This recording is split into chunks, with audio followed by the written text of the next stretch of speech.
On the day of Pentecost, all the believers were meeting together in one place.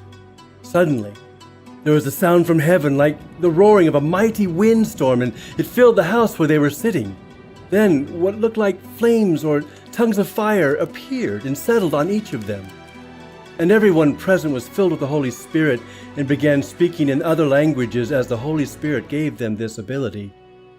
At that time, there were devout Jews from every nation living in Jerusalem, and when they heard the loud noise, everyone came running. They were bewildered to hear their own languages being spoken by the believers. They were completely amazed. "How can this be?" they exclaimed. "These people are all from Galilee, and yet we hear them speaking in our own native languages, and we all hear these people speaking in our own languages about the wonderful things God has done."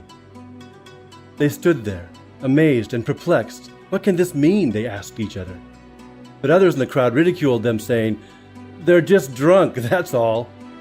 Then Peter stepped forward with the 11 other apostles and shouted to the crowd, "Listen! Listen carefully, all of you fellow Jews and residents of Jerusalem.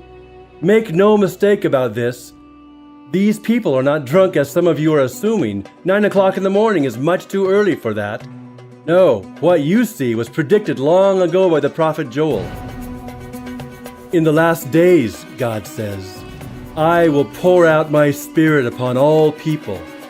Your sons and daughters will prophesy, your young men will see visions, and your old men will dream dreams.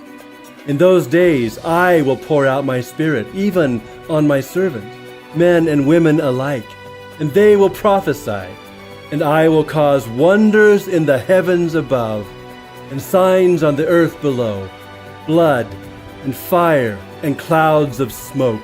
The sun will become dark, and the moon will turn blood red before that great and glorious day of the Lord arrives. But everyone who calls on the name of the Lord will be saved.